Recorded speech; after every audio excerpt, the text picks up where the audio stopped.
ఏపీలో కాపుల సమరం, కుల నేతల మధ్య వైరం. వాళ్ళంతా ఒక కులం వాళ్ళే, కానీ జెండాలు అజెండాలు వేరు. అందుకే సమరం మొదలైందా? వాళ్ళ పోరాటం కులానికి జరుగుతున్న అన్యాయం కోసమా, లేక తమ అనుకూల నాయకుడికి పట్టం కట్టేందుక? కుల పెద్దలుగా చెప్పుకుంటున్న సదరు నేతలు కాపు కాస్తున్నది ఎవరికి?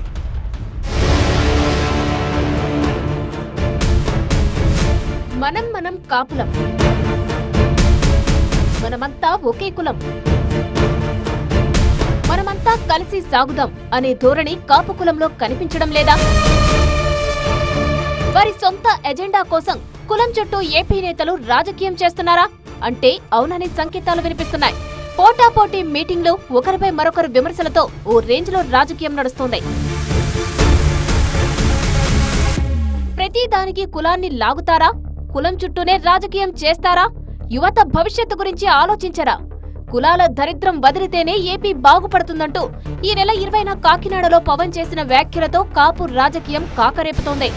పవన్ టార్గెట్ గా వైసీపీ నేతలు ఒకటే పనిగా కౌంటర్లిస్తున్నారు.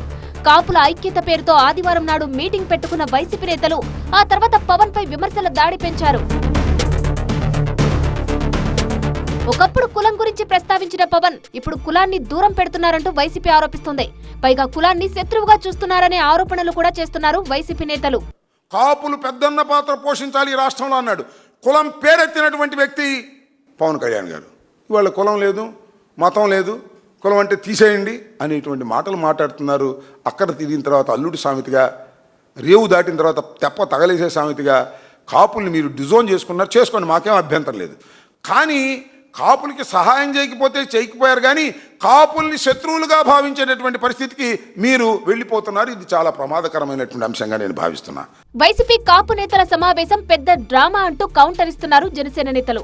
కులాల మధ్య చిచ్చు పెట్టడానికి సమావేశం పెట్టుకున్నారని ఆరోపించారు. వైసీపీ నేతలు ఎన్ని కుట్రలు పన్నినా పవన్ నుంచి కాపులను దూరం చేయలేరని అంటున్నారు జనసేన నేతలు. కులతత్వంతో ముందుకు వెళ్ళకూడదు రాజకీయాల్లో అనేటువంటి మాట చెబితే దాని విపరీతార్థాలు తీసి ఇవాళ మీకు మేము మళ్ళీ నెగ్గమనేటువంటి భయం వచ్చింది కనుక, ఇలాగే ఈ కూటమి కలిసి ఉంటే మేము ఏ రోజు కూడా అధికారంలోకి రామనేటువంటి భయం మీ నరనరాన్న ఉంది కనుక ఇవాళ ఈ రకమైనటువంటి కార్యక్రమాలని, సమావేశాలని ఏర్పాటు చేస్తున్నారు. నేను ఒక్కటే మనవి చేస్తున్నాను, మీరు ఎన్ని పిల్లి మొగ్గలేసినా, ఎన్ని రకాలుగా మాట్లాడినా, ఎన్ని రకాలుగా ద్వంద్వ ప్రమాణాలతోటి మీరు మాట్లాడినా కూడా ఎటువంటి పరిస్థితుల్లో కూడా ఈ రాష్ట్రంలో ఈ కూటమిని ఏ విధంగానూ కూడా మీరు అడ్డుకోలేరనేటువంటి మాట. వైసీపీ కాపు నేతలపై కాపు కార్పొరేషన్ చైర్మన్ కొత్తపల్లి సుబ్బారాయుడు ఆగ్రహం వ్యక్తం చేశారు. కాపులకు 5% రిజర్వేషన్ల జీవోను జగన్ రద్దు చేసినప్పుడు వైసీపీలోని కాపు నేతలు నిద్రపోయారా అని నిలదీశారు. జగన్ పాలనలో కాపులపై దాడులు చేసి కేసులు పెట్టినప్పుడు వైసీపీ నేతలు ఎందుకు స్పందించలేదని ప్రశ్నించారు. 5% రిజర్వేషన్ మీరు ఎందుకు రద్దు చేశారు? మీరు ఆ రోజున మీ నాయకుడు రద్దు చేస్తే మీరు ఎవరు కూడా కనీసం అడిగేటువంటి ధైర్యం ఎందుకు చేయలేకపోయారు? మరి ఎందుకు ఆ రోజున మీరు నిద్రపోయారు? ఎందుకు ఆ రోజున మీ ఆది నాయకుడిని మీరు డిమాండ్ చేయలేకపోయారు? ఉన్నటువంటి రిజర్వేషన్ తరతరాల పోరాటంతో మేము తెచ్చుకున్నాం, ఈ రిజర్వేషన్ సాధించామన్నటువంటి విషయాన్ని మీరు ఎందుకు డిమాండ్ చేయలేకపోయారు అనే సందర్భంగా అడుగుతున్నా. రచ్చలేపుతున్న కుల పంచాయతీపై విమర్శలు కూడా వస్తున్నాయి. కులాల కొట్లాటలు దేనికోసమంటూ సిపిఐ నారాయణ ప్రశ్నించారు.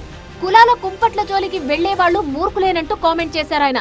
పనిలేని మంగళి పిలికలు పెట్టినట్టుగా ఇదేంటి కులాల కొట్లాటేంటి?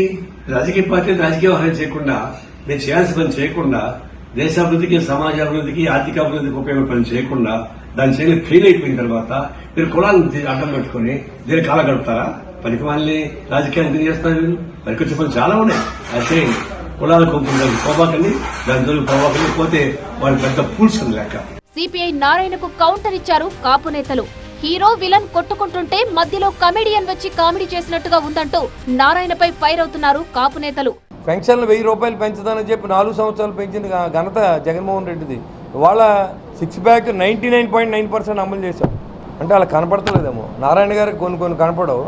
ఆయన ఒకసారి అన్ని రివిజన్ చేసుకుని టీవీలో వేసి క్లిప్పింగ్లు అన్నీ చూసుకుంటే ఆయనకు అర్థమవుతుంది. కాబట్టి అదే నేను చెప్తున్నాను కదా, హీరో విలన్ దెబ్బలాడుకుంటే మధ్యలో కమెడియన్ వచ్చినట్టు వచ్చి ఆయన ఏదో మాట్లాడి వెళ్ళిపోతూ ఉంటాడు. కాబట్టి ఆయన సీనియర్, ఆయన గౌరవం ఆయన ఉంచుకోవాలి.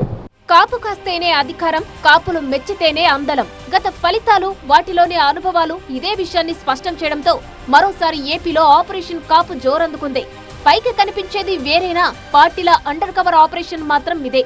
అధికార పార్టీ లెక్కలు వ్యూహాలు ఒకలా ఉంటే మళ్లీ పవర్లోకి రావాలనుకుంటున్న విపక్షం కూడా ఆ టార్గెట్ దిశగానే అడుగులు వేస్తున్నట్టు కనిపిస్తుంది. దీంతో ఎవరికి కాపు కాస్తున్నారనే ఇంట్రెస్టింగ్ అంశం మరోసారి తెరపైకి వస్తోంది.